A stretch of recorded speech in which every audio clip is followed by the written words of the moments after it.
হরে কৃষ্ণ। সবাইকে কৃষ্ণ প্রীতি শুভেচ্ছা জানাচ্ছি। বাঞ্ছা কল্প তুর্ভবশ্চ কৃপা সিন্ধু এবচ পতিতানাং পাবনেভ্যো বৈষ্ণবেভ্যো নমো নমঃ। তো আজকে আমরা আম, নবদ্বীপ ধাম সম্বন্ধে এবং শ্রী চৈতন্য মহাপ্রভু সম্বন্ধে আমরা শ্রবণ করব। মহাপ্রভু ওনার স্বরূপ সম্বন্ধে এবং নবদ্বীপ ধাম সম্বন্ধে আমরা শ্রবণ করব। নবদ্বীপ ধাম সম্বন্ধে জানার চেষ্টা করব। তো আমি আমার শ্রী গুরুদেবের শ্রীপাদ বন্দনা করি।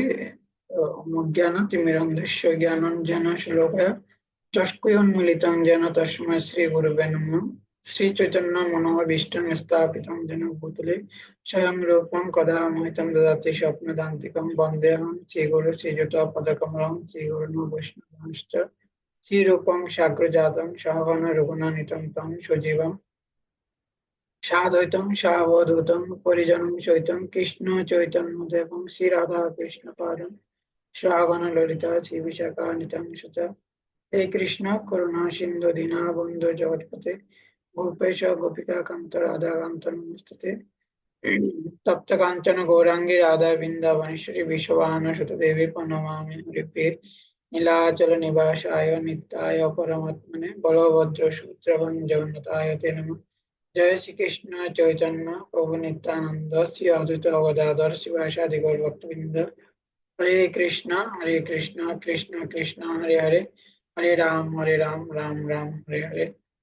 नमो ओम विष्णु पदाय कृष्ण पृष्ठाय भूतले श्रीमते जय पताका शामिनीति नाम्ने नमः आचार्य पदाय निताय कृपा पदायिने गौर कथा दामोदाय नगर ग्राम तारिणे नमो ओम विष्णु पदाय कृष्ण पृष्ठाय भूतले श्रीमते भक्ति वेदांत स्वामिनिति नामिने नमस्ते सरस्वती देवे गौरवाणी उपचारिणे निर्विशेष शून्यवादी पाश्चात्य देशतारिणे पंचकल्पतरुर्वश्य कृपा सिन्धुभ्यश्च पतितानां पावनेभ्यो वैष्णवेभ्यो नमो नमः। हरे कृष्ण।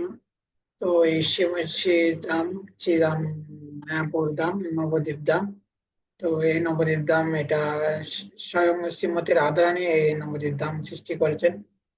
তো গোলক বৃন্দাবনে যেখানে ভগবান শ্রীকৃষ্ণ যেখানে নিত্য লীলা বিলাস করে থাকেন।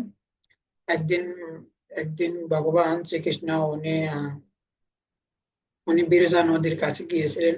তো যখনই বিরজা হচ্ছে একটা আহ কৃষ্ণেরই একটা সুখী হচ্ছে যে বিরজা। তো ভগবান শ্রীকৃষ্ণ যখনই উনি সবসময় রাধারানীর সাথে থাকেন, কিন্তু একসময় উনি উনি বিরজার কাছে গিয়েছেন। তখন যখনই বিরজার কাছে গিয়েছেন তখন রাধারানী কৃষ্ণকে খুঁজতেছেন যে যে কৃষ্ণ কোথায় গেল। তখন তার একটা সখী বললো যে যে কৃষ্ণ এখন উনি এখন বিরজা নদীর বিরজার কাছে গিয়েছেন।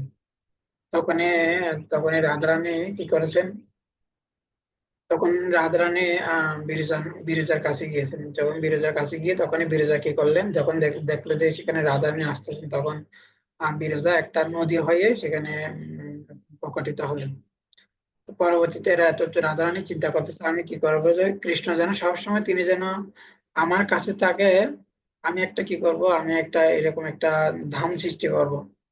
তো পরবর্তীতে তখন শ্রীমতী শ্রী শ্রী রাধা ঠাকুরানী উনি একটা উনি এক্সট্রা একটা উনি কুঞ্জ সৃষ্টি করেন।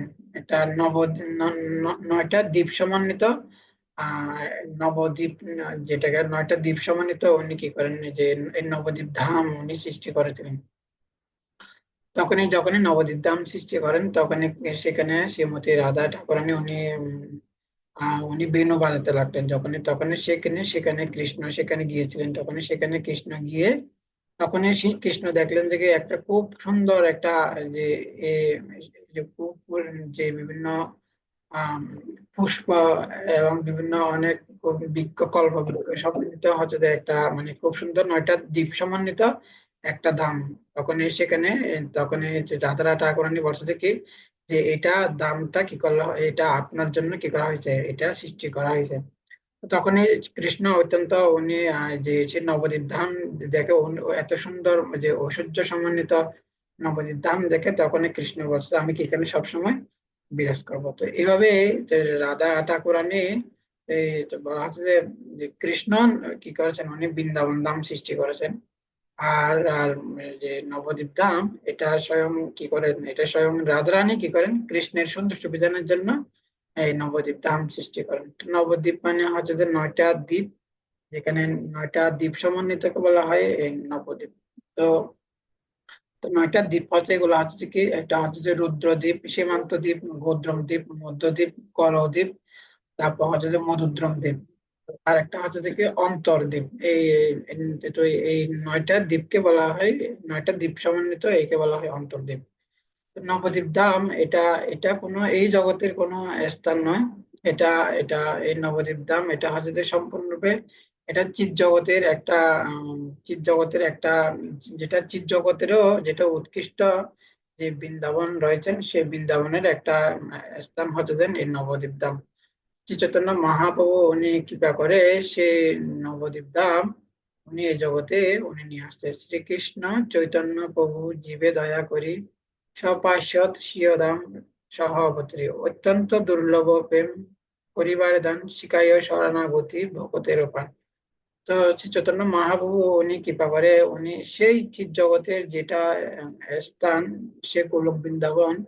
তো সে নবদ্বীপ ধাম উনি কি করেছেন, উনি এই জগতে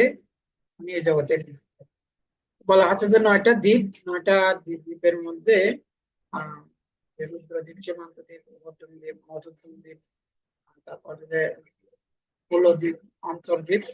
তো এই 9টা দ্বীপের মধ্যে সবচেয়ে উৎকৃষ্ট হচ্ছে যে অন্তর্দ্বীপ। আর অন্তর্দ্বীপের মধ্যে এই যে অন্তর্দ্বীপের মধ্যে এর মধ্যে উৎকৃষ্ট স্থান হচ্ছে যে শ্রীরাম মায়াপুর ধাম। আর মায়াপুর ধামের মধ্যে উৎকৃষ্ট হচ্ছে যে যোগপীঠ। যোগপীঠ মানে হচ্ছে যে কি, যেখানে শ্রী চৈতন্য মহাপ্রভু তিনি অবতীর্ণ হয়েছেন, চৈতন্য মহাপ্রভু যেখানে অবতীর্ণ হয়েছেন সেটাকে বলা হয় যোগপীঠ। আর সেটা হচ্ছে যে সেটা যেখানে চৈতন্য মহাপ্রভু আবির্ভূত হয়েছেন, যেখানে যে যে নিম গাছের নিচে চৈতন্য মহাপ্রভু আবির্ভূত হয়েছে ওটাকে বলা হয় যোগপীঠ বলা হয়। তো যোগপীঠ কেন, যোগপীঠ মানে হচ্ছে কি, অর্থাৎ ভগবান শ্রী চৈতন্য মহাপ্রভু সেই চিৎ জগৎকে কি করেছেন, এই জড় জগতের সাথে সন্ধি স্থাপন করেছেন, অর্থাৎ চিৎ জগৎকে এই জড় জগতের সাথে সংযুক্ত করেছেন বলে সেজন্য ওইটাকে বলা হয় যোগপীঠ। আর এটা ওই স্থানটা হচ্ছে যে সর্ব উৎকৃষ্ট স্থান। তো বলা হচ্ছে এই ব্রহ্মাণ্ডের মধ্যে বলা হচ্ছে এই ব্রহ্মাণ্ডের মধ্যে আম, এই ব্রহ্মাণ্ডের মধ্যে এটা হচ্ছে যে 14টা ভুবন বিশিষ্ট। এই 14 ভুবনের মধ্যে সর্ব উৎকৃষ্ট স্থান হচ্ছে যে কি, এই 14 ভুবনের মধ্যে কি রয়েছেন, আবার এই যে 7টা দ্বীপ রয়েছেন। তো 7টা দ্বীপের মধ্যে এম, 7টা দ্বীপের মধ্যে এটাকে বলা হয় জন্মদ্বীপ। জন্মদ্বীপের মধ্যে এটাকে এর মধ্যে সর্ব উৎকৃষ্ট স্থান হচ্ছে যে 6টা দ্বীপ আছে। 6টা দ্বীপের মধ্যে একটা হচ্ছে যে কি জন্মদ্বীপ। আর জন্মদ্বীপের মধ্যে রয়েছেন, সেখানে রয়েছেন ভারতবর্ষ। তো বলা হচ্ছে এই ব্রহ্মাণ্ডের সর্ব উৎকৃষ্ট স্থান হচ্ছে যে ভারতবর্ষ। আর ভারতবর্ষ সেটা কোথায় অবস্থিত, সেটা হচ্ছে যে পৃথিবীতে অবস্থিত। তো বলা হচ্ছে যে কি, আমরা যদিও বা মনে করি যে কি বর্তমান সময়ে এই যে কেবলমাত্র ভারতবর্ষের অর্থাৎ পৃথিবীর ভূখণ্ডের মধ্যে ছোট্ট একটা ভূখণ্ডকে কেবলমাত্র ভারতবর্ষ বলে বর্ণনা করা হয়। কিন্তু প্রকৃতপক্ষে আমরা বৈদিক শাস্ত্র থেকে জানতে পারি যে পুরো পৃথিবীটাকে বলা হয় ভারতবর্ষ বলা হয়। কেননা তখনকার দিনে যে রাজারা, তারা কি করতেন, পুরো পৃথিবীটাকে শাসন করতো। আর 7 সমুদ্র সমন্বিত পুরো পৃথিবীটাকে কি করা হতো, মানে কি শাসন করা হতো। কিন্তু যে কালের প্রভাবে কি করা হলো, যে এখন যে পৃথিবীটা বিভিন্ন খণ্ডে খণ্ডে বিভক্ত হয়ে গেল, যেমন ধরেন 7টা উপমহাদেশ রয়েছেন, হ্যাঁ। তো এভাবে কি হলো, কিন্তু প্রকৃতপক্ষে পৃথিবীটাকে বলা হয় ভারতবর্ষ। বলা হচ্ছে এই ভারতবর্ষ মধ্যে, পৃথিবীর মধ্যে, ব্রহ্মাণ্ডের মধ্যে সর্ব উৎকৃষ্ট স্থান হচ্ছে যে পৃথিবী। আর পৃথিবীর মধ্যে সর্ব উৎকৃষ্ট স্থান হচ্ছে যে যে বর্তমান যেটা ভারত বলা হয় ভারতবর্ষ। আর এই ভারতের মধ্যে সর্ব উৎকৃষ্ট স্থান হচ্ছে যে নবদ্বীপ ধাম। নবদ্বীপ ধামের মধ্যে, নবদ্বীপে সেখানে 9টা দ্বীপ রয়েছে। 9টা দ্বীপের মধ্যে সর্ব উৎকৃষ্ট হচ্ছে কি, যে অন্তর্দ্বীপ। অন্তর্দ্বীপ মানে যেটা হচ্ছে যে সীতাম মায়াপুর। তো এই অন্তর্দ্বীপের মধ্যে সর্ব উৎকৃষ্ট স্থান হচ্ছে যেখানে শ্রী চৈতন্য মহাপ্রভু যেখানে আবির্ভূত হয়েছেন, যেটাকে বলা হয় যোগপীঠ। সেই যোগপীঠ হচ্ছে যে সর্ব উৎকৃষ্ট স্থান। বলা হচ্ছে কি, সেজন্য এই নবদ্বীপ এটা কোনো এই জড়জগতের কোনো ভৌগোলিক কোনো সীমা, ওই ভৌগোলিক কোনো সীমান্ত রেখার দ্বারা এটা জ্ঞান এটা এটা এটা এটা জড়জগতের ঊর্ধ্বে হতে দেন এই অর্থাৎ অর্থাৎ এটা ভৌগোলিক কোনো সীমান্ত দ্বারা কিনা সীমাবদ্ধতা নয়। অর্থাৎ এটা সম্পূর্ণরূপে এই নবদ্বীপ ধাম, এটা কোনো জড়জগতের কোনো অন্তর্গত কোনো ধাম নয়। এটা এটা সম্পূর্ণরূপে এটা জীব জগতের একটা উৎকৃষ্ট স্থান। সেই স্থানকে চৈতন্য মহাপ্রভু উনি কৃপা করে উনি এই জগতে নিয়ে আসছেন। তো নবদ্বীপ ধাম এটা কত উৎকৃষ্ট স্থান সেটা আমরা দেখবো। তো বলা হচ্ছে কি অবস্থা সৃষ্টির প্রারম্ভে তিন চতুর্থাংশ হচ্ছে দেখি, অর্থাৎ 4 ভাগের 3 ভাগ হচ্ছে দেখি চিন্ময় জগতে। আর যখন শ্রীমদ্ ভগবত গীতার আর দশম অধ্যায় সেখানে ভগবান বিভূতি যুগ যখন বর্ণনা করেছেন, তখন সেখানে শেষে ভগবান দশম অধ্যায় শেষে ভগবান বলছে কি, হে অর্জুন, তোমাকে আমি এখন যা বলছি তার তার অর্থাৎ সৃষ্টির 4 ভাগের 1/3 হচ্ছে কি চিৎ জগতে, আর এক এক অংশ হচ্ছে যে কেবল এই জড় জগতে। তো বলা হচ্ছে যে কি এই জড় জগতে, এই জগতে এই এই জগতে যে মহাবিষ্ণু রয়েছেন, তো মহাবিষ্ণু ওনার শরীর থেকে কি হয়, অনন্ত কোটি কোটি কি হয়, যে ব্রহ্মাণ্ড সৃষ্টি হয়। তো বলা হচ্ছে যে কি অনন্ত একটা ব্রহ্মাণ্ড হচ্ছে অনেক অনেক যে অনেক অনেক যে বিশাল আকার। তো এই জগতে যে মহাবিষ্ণু উনি কি করে থাকেন, অনন্ত কোটি কোটি ব্রহ্মাণ্ড সৃষ্টি করে থাকেন। আর কোটি কোটি ব্রহ্মাণ্ড সমন্বিত হচ্ছে যে কোটি কোটি ব্রহ্মাণ্ড সমন্বিত হচ্ছে যে এই জগৎ। তো এই জড়জগৎ হচ্ছে কি চিৎ জগতের একটা অংশ মাত্র, এক অংশ, কিন্তু আর তৃতীয়াংশ হচ্ছে যে চিন্ময় জগতে। তো তো বলা হচ্ছে যে এই জড় জগতের এই যে যে জড় জগতের উপরে জড় জগতের সমন্বিত সম্পূর্ণরূপে এটা কারণ সমুদ্রে, অর্থাৎ পুরো জড় জগৎটা এটা কারণ সমুদ্রের মধ্যে, সেখানে সমস্ত ব্রহ্মাণ্ড গুলা কারণ সমুদ্রের মধ্যে ভাসতে থাকে। আর সেখানে কারণ সমুদ্রের মধ্যে সেখানে স্বয়ং মহাবিষ্ণু তিনি কি করেন, তিনি সেখানে শায়িত রয়েছেন। তার শরীর থেকে কি হয়, তার লোমকূপ থেকে এরকম কোটি কোটি ব্রহ্মাণ্ড সৃষ্টি হয়। আর সেই যে মহাবিষ্ণু, এটা এই জড়জগতের যে যে সেই মহাবিষ্ণু উনি কারণ সমুদ্রে শয়ন করে থাকেন। তো বলা হয় যে কারণ সমুদ্রটা যদি বিশাল একটা কারণ সমুদ্র, যে যে যত জগৎ সৃষ্টির কারণ হচ্ছে যে এই কারণ, অর্থাৎ যে কারণ হচ্ছে সেই বিষ্ণু। আর সেজন্য এই এবং যিনি যেহেতু উনি যেহেতু কারণ সমুদ্রে শয়ন করেছেন, সেজন্য ওই সমুদ্রের নামটা হচ্ছে যে কি কারণ। আর এই জড়জগৎ সৃষ্টির কারণে হচ্ছে যে ওই কারণ সমুদ্র। তো সেজন্য এই কারণ সমুদ্রে পুরো জড়জগৎ সেখানে কি রয়েছে, সমস্ত ব্রহ্মাণ্ড গুলো সেখানে ভাসমান রয়েছে। এই কারণ সমুদ্রটা এর উপরে হচ্ছে যে কি, কারণ সমুদ্রের পরে হচ্ছে যে কি সেখানে আরেকটা সমুদ্র রয়েছেন, যেটাকে বলা হয় যে বিরজা নদী রয়েছেন। তো বিরজা নদী সেটা আরেকটা আহ, চিন্ময় জগতে যেটা যেটা চিন্ময় জগতের একটা নদী। তো সেই বিরজা নদীর উপরে রয়েছেন, আহ এর উপরে রয়েছেন ভগবানের ব্রহ্মজ্যোতি বলা হয়। যেখানে ব্রহ্মজ্যোতি যেরকম যেরকম আমরা আকাশে যেরকম যেভাবে দেখতে পাই অনেকগুলা গ্রহ নক্ষত্র সেখানে ভাসতে থাকে, ঠিক সেরকমও ব্রহ্মজ্যোতির মধ্যে সেখানে কি করা হয়, সেখানে সেখানে অনন্ত কোটি কোটি যে যে বৈকুণ্ঠ লোক, তো একটা দুটো নয়, এই যে অনন্ত কোটি কোটি কি রয়েছে বৈকুণ্ঠ লোক রয়েছে। আর সেই সমস্ত বৈকুণ্ঠ লোকগুলা সে ব্রহ্মজ্যোতির মধ্যে সেগুলো সেখানে ভাসমান রয়েছে। যেরকম আমরা যখনই ভাগবতম পড়ি তখনই সে ভাগবতমে সেখানে 24 জন অবতারের কথা সেখানে বর্ণনা করা হয়েছে। শ্রীমদ্ ভাগবতমে 3য় অধ্যায়ে সেখানে সমস্ত অবতারের কথা সেখানে বর্ণনা করা হচ্ছে। তো বলা হচ্ছে যে কি এক একটা অবতারের এক একটা কি রয়েছেন, এক একটা লোক রয়েছেন। যেরকম আমরা যখন বলি যে নৃসিংহদেব, তো নৃসিংহদেব, তো নৃসিংহদেবের একটা কি রয়েছেন, ওনার একটা লোক আছে যেটা বৈকুণ্ঠ লোকের মধ্যে, সেখানে একটা লোক রয়েছেন যেখানে নৃসিংহদেব সেখানে কি করেন, সেখানে উনি সেখানে নিত্য বিরাজ করে থাকেন। তো যারা নৃসিংহদেবের ভক্ত ওরা কি করবেন, ওনারা ওই ওই যারা নৃসিংহদেবের প্রতি অত্যন্ত আসক্ত, নৃসিংহদেবের ভক্ত, ওনারা ওই লোকে তারা বৈকুণ্ঠ লোকের ওই লোকে তারা কি করতে পারবেন, প্রবেশ করতে পারবেন। তো যে যে ব্যক্তি যে বিগ্রহের প্রতি আসক্ত, ওই সে বিগ্রহের তিনি যখন এই জড়জ বন্ধন থেকে মুক্তি লাভ করবে, তখন ওই বিগ্রহের সে যে লোক রয়েছে সেখানে উনি অবস্থান করতে পারেন। তো তখনই কি হলো, তো এর তো এর উপর হচ্ছে কি বৈকুণ্ঠ লোক রয়েছেন ব্রহ্মজ্যোতি, যেখানে ব্রহ্মজ্যোতির মধ্যে সেখানে কোটি কোটি বৈকুণ্ঠ লোক রয়েছেন, যেখানে সেখানে ভাসমান রয়েছেন। তো এর উপর হচ্ছে যে ব্রহ্মজ্যোতির উপরে রয়েছেন যে ব্রহ্মজ্যোতির উপরে রয়েছেন কৈলাস পর্বত, যেখানে মহেশ ধাম, যেখানে শিবজি সেখানে অবস্থান করে থাকেন, শিবজি অবস্থান করে থাকেন। তো এর উপরে রয়েছেন যে শিবজি, এর উপরে রয়েছেন আহ সেখানে বৈকুণ্ঠ তো সেখানে সেখানে দ্বারকা রয়েছে, তারপর হচ্ছে মথুরা, দ্বারকা, তারপর হচ্ছে যে অযোধ্যা, এর উপরে হচ্ছে যে মথুরা, আর এর উপরে হচ্ছে যে বৃন্দাবন ধাম।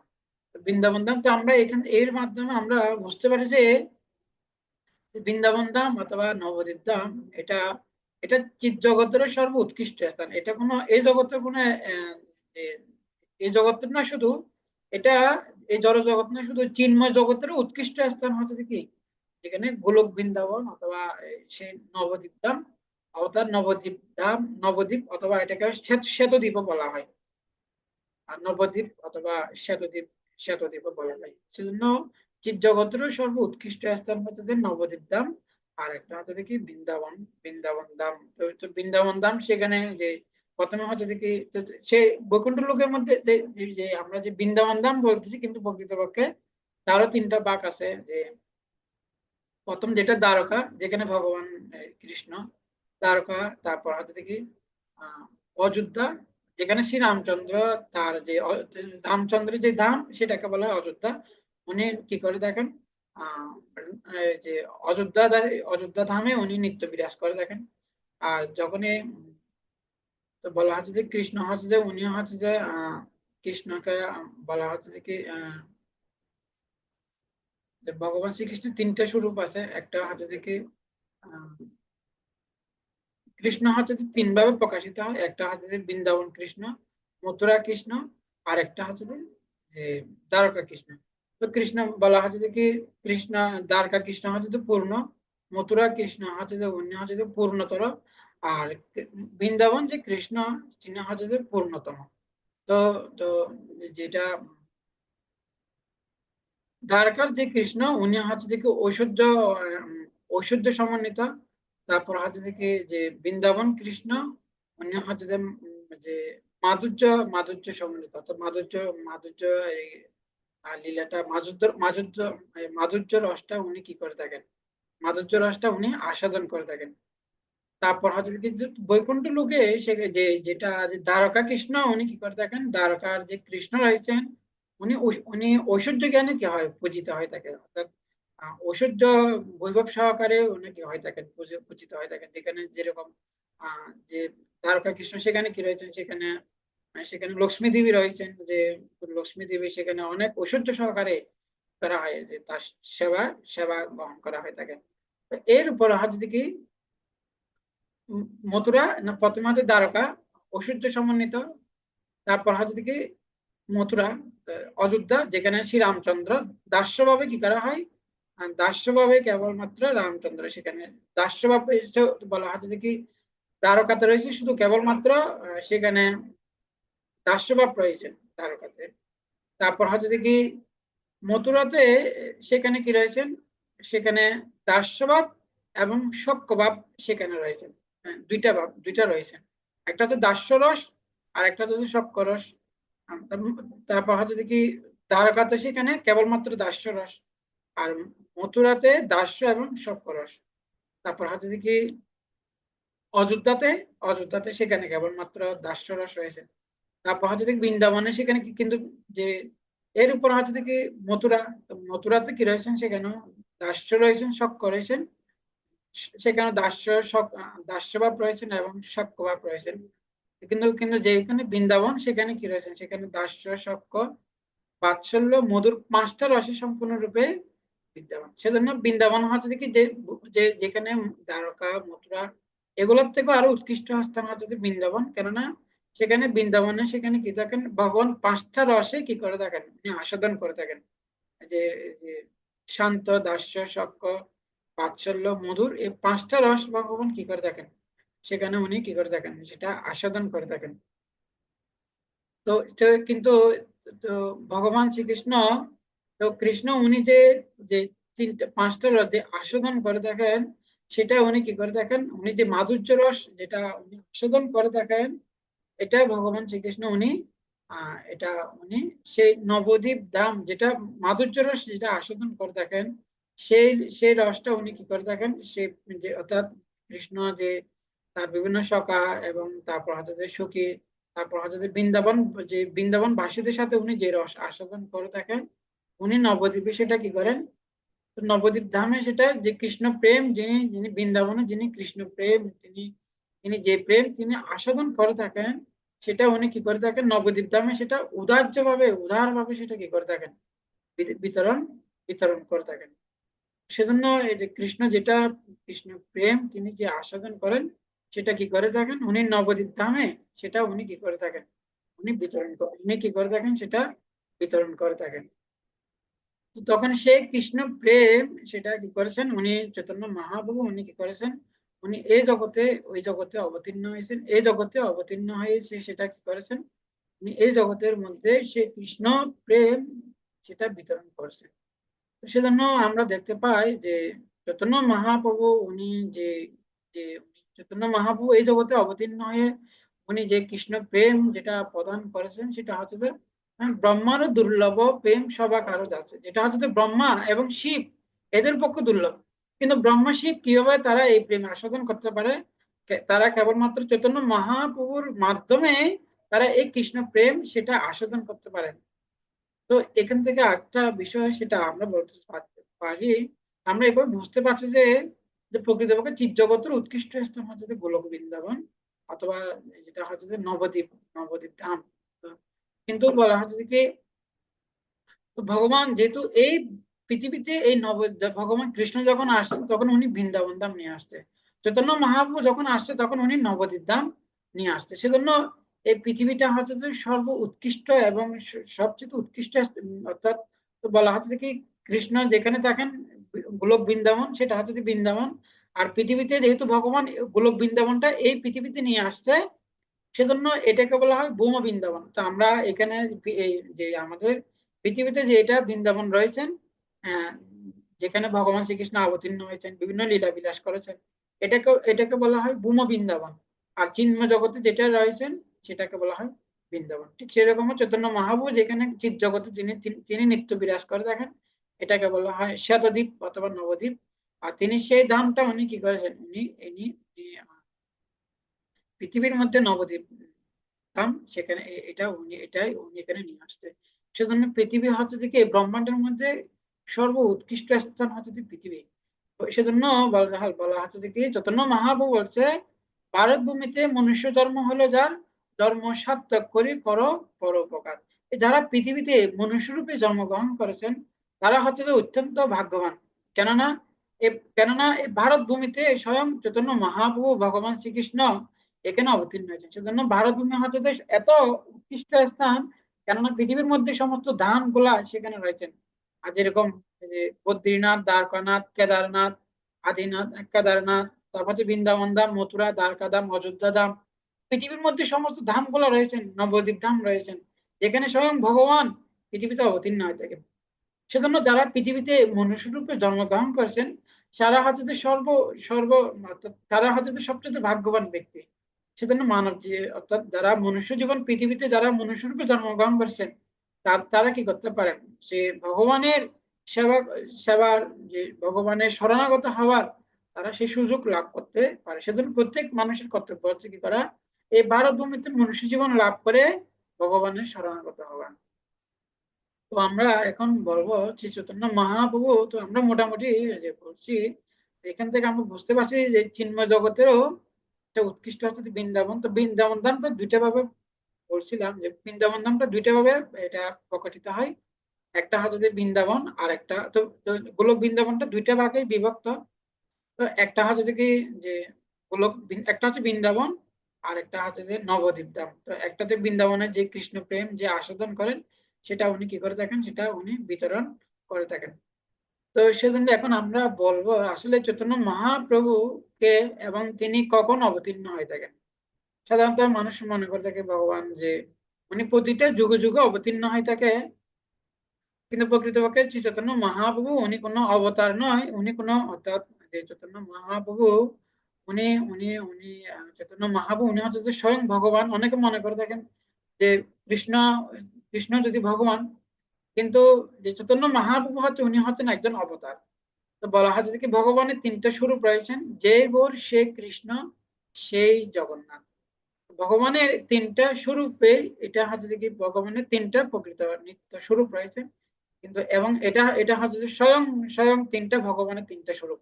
একটা হচ্ছে যে যে যে কৃষ্ণ, জগন জগন্নাথ, শ্রী চৈতন্য মহাপ্রভু।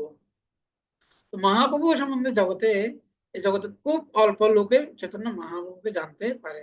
তারা মনে করে থাকে যে চৈতন্য মহাপ্রভু হচ্ছে অবতার, কিন্তু প্রকৃতপক্ষে চৈতন্য মহাপ্রভু কোনো অবতার নয়, তিনি হচ্ছে যেন অবতারী। যেরকম ব্রহ্মসংহিতা বলছে, রামাদি মূর্তিষু কলা নিয়মেন তিষ্ঠান নানা অবতারম উদ্ভবনেষু কিন্তু কৃষ্ণ স্বয়ং পরম পমাঞ্জ গোবিন্দম আদি পুরুষম তমহং ভজামি।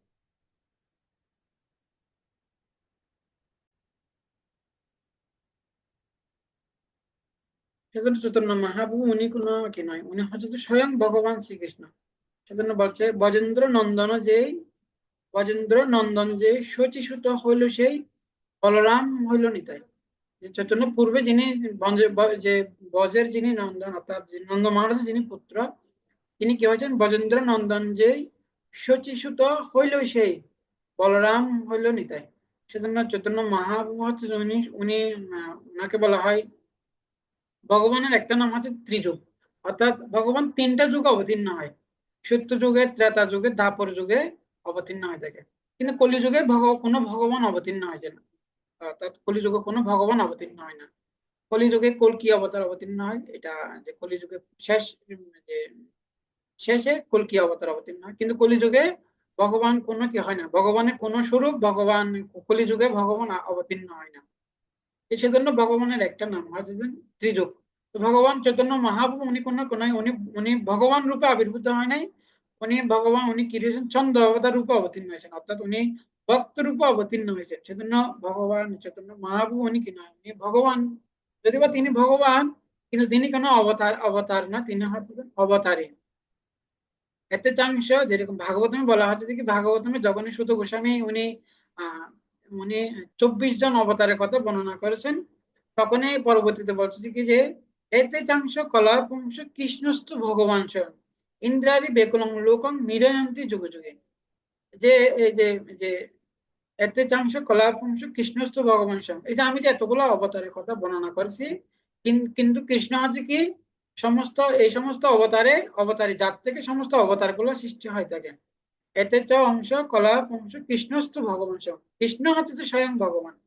ইন্দ্ররই বেকুলম লোকম, অর্থাৎ যখন ইন্দ্রকে বেকুলম করে থাকেন সে দুষ্কৃতী যে অসুররা, তখন মিলেগান্তি যুগে যুগে, তখন আমি এই যে কি করার জন্য, যে সাধুদেরকে রক্ষা করার জন্য, দুষ্কৃতিকারীকে বিনাশ করার জন্য, ধর্ম সংস্থাপন করার জন্য মিলেগান্তি যুগে যুগে আমি যুগে যুগে অবতীর্ণ হয়ে থাকি, সাধুদেরকে বিশেষ করে সাধুদেরকে ভক্তদেরকে রক্ষা করার জন্য।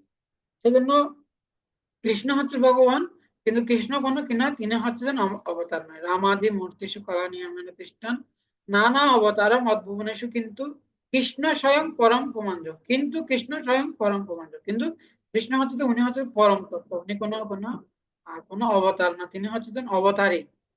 তো ঠিক সেরকমও চৈতন্য মহাপ্রভু উনি হচ্ছেন স্বয়ং ভগবান শ্রীকৃষ্ণ, কিন্তু উনি কি করেছেন ভক্ত রূপে তিনি অবতীর্ণ হয়ে উনি কি করেছেন, যে উনি যে রস আস্বাদন করেছেন, যে কৃষ্ণ প্রেম আস্বাদন করেছেন, তো সেই প্রেমটা উনি যখন উনি যখন এই পৃথিবীতে অবতীর্ণ হয়, উনি যে প্রেম আস্বাদন করেছেন, তো কৃষ্ণ চিন্তা করছে এই যে আমি যে কৃষ্ণ প্রেম আস্বাদন করলাম, এটা যদি এই জগতের মানুষ যদি আস্বাদন করতে না পারে, তাহলে আমার এই কৃষ্ণ লীলা কি বা বৈশিষ্ট্য রয়েছে। বলা হচ্ছে দেখি আহ শ্রীরামচন্দ্রকে বলা হয় মর্যাদা পুরুষোত্তম, আর কৃষ্ণকে বলা হয় লীলা পুরুষোত্তম। যিনি কৃষ্ণ বিভিন্ন লীলা করে থাকেন, যে বলা হচ্ছে যে কৃষ্ণকে লীলার মধ্যে হচ্ছে সর্ব উৎকৃষ্ট, তিনি অনেক অনন্ত অনন্ত লীলা উনি আস্বাদন করেছেন। এবং চৈতন্য মহাপ্রভু হচ্ছেন উনি হচ্ছেন প্রেম পুরুষোত্তম। তো কৃষ্ণ উনি যে প্রেম আস্বাদন করেছেন, উনি বলতেছে যে আমি এই প্রেম যদি জীব যদি সেটা যদি আস্বাদন করতে না পারে, আমার এই কৃষ্ণ প্রেমের কিভাবে বৈশিষ্ট্য রয়েছে। তো উনি বলছেন আমি কিভাবে এই প্রেম বিতরণ করব, কিভাবে এই জগতের মানুষ সেই প্রেম আস্বাদন করতে পারে, জীব কিভাবে সেই প্রেম আস্বাদন করতে পারে। ভগবান কৃষ্ণ এত করুণাময়, ভগবান পরম যে যে যে ভগবান শ্রীকৃষ্ণ এত করুণাময়, তো উনি জীবের কথা চিন্তা করে জীব যেন সে প্রেম আস্বাদন করতে পারে, সেজন্য চৈতন্য মহাপ্রভুর উনি কি করেছেন, উনি বলছেন যে একটু আমি একটা কি করব, যে আমার থেকে একটা পন্থা ব্যবস্থা করতে হবে যেটার মাধ্যমে যে জীব যেন সে প্রেম আস্বাদন করতে পারে। তখন উনি কি করছেন, উনি চিন্তা করতে লাগছেন আমি কি করব, ভক্ত রূপে অবতীর্ণ হব। তো উনি চিন্তা করলেন যে আমার শ্রেষ্ঠ ভক্তকে, সে ভগবানের কৃষ্ণের শ্রেষ্ঠ ভক্ত হচ্ছে রাধারানী। তো আমি কি করব, রাধারানীর ভাব অঙ্গীকার গ্রহণ করব। রাধারানীর ভাব অঙ্গীকার গ্রহণ করে উনি শ্রী চৈতন্য মহাপ্রভু রূপে উনি অবতীর্ণ হয়েছেন। সেজন্য চৈতন্য মহাপ্রভুর স্বরূপ সম্বন্ধে শ্রী চৈতন্য চরিতামৃতে সে কথা ব্যাখ্যা করেছেন কৃষ্ণদাস কবিরাজ গোস্বামী। তো সেই সেই আমরা সেটা সেটা খুব সুন্দর শ্লোকের মাধ্যমে সেটা ব্যাখ্যা করা হচ্ছে। তো এই শ্লোকগুলো হচ্ছে যে সমস্ত বেদ বেদান্ত উপনিষদ সমস্ত যে অনন্ত কোটি কোটি শ্লোকের সারমর্ম হচ্ছে যে এই শ্লোকগুলা। এরকম এত উৎকৃষ্ট পবিত্র শ্লোকগুলা বলবো, যেখানে তো এটা এত চৈতন্য শ্রী চৈতন্য চরিতামৃত এটা হচ্ছে এত এত উৎকৃষ্ট একটা গ্রন্থ, যেটার মাধ্যমে বলা হচ্ছে যেখানে শ্রী চৈতন্য চরিতামৃত, যেখানে কেউ যদি চৈতন্য চরিতামৃত যদি কেউ যদি পাঠ করে থাকে, তাহলে তার বেদ বেদান্ত উপনিষদ পুরাণ মহাভারত রামায়ণ সবকিছু পড়া হয়ে যায় কেউ যদি চৈতন্য চরিতামৃত পড়ে থাকেন। তো সেজন্য কেউ যদি চৈতন্য চরিতামৃত পড়ে, তাকে আর অন্য কোনো গ্রন্থ পড়তে হয় না। কেন, কৃষ্ণ চৈতন্য চৈতন্য চরিতামৃতে সেখানে শ্রী চৈতন্য মহাপ্রভু যে লীলা বিলাস করেছেন, সেই সেই চৈতন্য মহাপ্রভু হৃদয়ের যে ভাব, রাধারানের যে মনের হৃদয়ের ভাব, সেটা সম্পূর্ণরূপে এই চৈতন্য চরিতামৃতে ব্যাখ্যা করা হয়েছে। সেজন্য যেখানে শ্রী চৈতন্য চরিতামৃত থাকে, যে গৃহে চৈতন্য চরিতামৃত থাকে, সেখানে কখনো যমদূত অবস্থান করতে পারে না। এবং কেউ যদি চৈতন্য চরিতামৃত পড়ে কৃষ্ণ প্রেম লাভ করতে পারবে। আপনি যদি বেদান্ত উপনিষদ পড়েন, আপনি কখনো কৃষ্ণ প্রেম লাভ করতে পারবেন। এটা হচ্ছে যে শ্রী চৈতন্য চরিতামৃতের এটা হচ্ছে যে বিষয়বস্তু। চৈতন্য চরিতামৃত পড়ার মাধ্যমে কৃষ্ণ প্রেম লাভ হয়। তো চৈতন্য এই চৈতন্য চরিতামৃতে এখানে কি করা হচ্ছে, যেখানে চৈতন্য মহাপ্রভুর যে স্বরূপ সেটা এখানে ব্যাখ্যা করা হচ্ছে। তো তো তো চৈতন্য মহাপ্রভু সম্বন্ধে বলা হচ্ছে যে যে আজানলম্বিত বজ কনক বদাত বিশ্বম্বর দ্বিজবর যুগ ধর্ম পালন বন্দে জগৎ প্রিয় করো, বন্দে জগৎ প্রিয় করো করুণা অবতার। বলছে আজানলম্বিত বজ দ্বিজবর, আজানলম্বিত বজ, আজানলম্বিত বজ দ্বিজবর করুণা অবতার বিশ্বম্বর দ্বিজবর যুগ ধর্ম পালন। তো যে আজান অলম্বিত মানে হচ্ছে যে যিনি যার হাত হচ্ছে যে মানে কি যার হাত হচ্ছে যে একদম হাঁটু পর্যন্ত অত্যন্ত লম্বা। চৈতন্য মহাপ্রভু হচ্ছে অত্যন্ত একজন মানে অনেক লম্বা দিগম্বর পুরুষ। তো চৈতন্য মহাপ্রভু হাত হচ্ছে যে অনেক লম্বা একদম হাঁটু পর্যন্ত। এবং তো সেখানে বলা হচ্ছে যে কি উনি কি করে দেখেন, যে আজান অলম্বিত বোঝো বোঝো যুগধর্ম পালন বন্দে জগৎ প্রিয় করো যুগধর্ম প্রিয় করো করুণা অবতার। তখন বলা হচ্ছে যে উনি কি করে থাকেন, যে যুগধর্ম হরিনাম সংকীর্তন উনি প্রবর্তন করে থাকেন।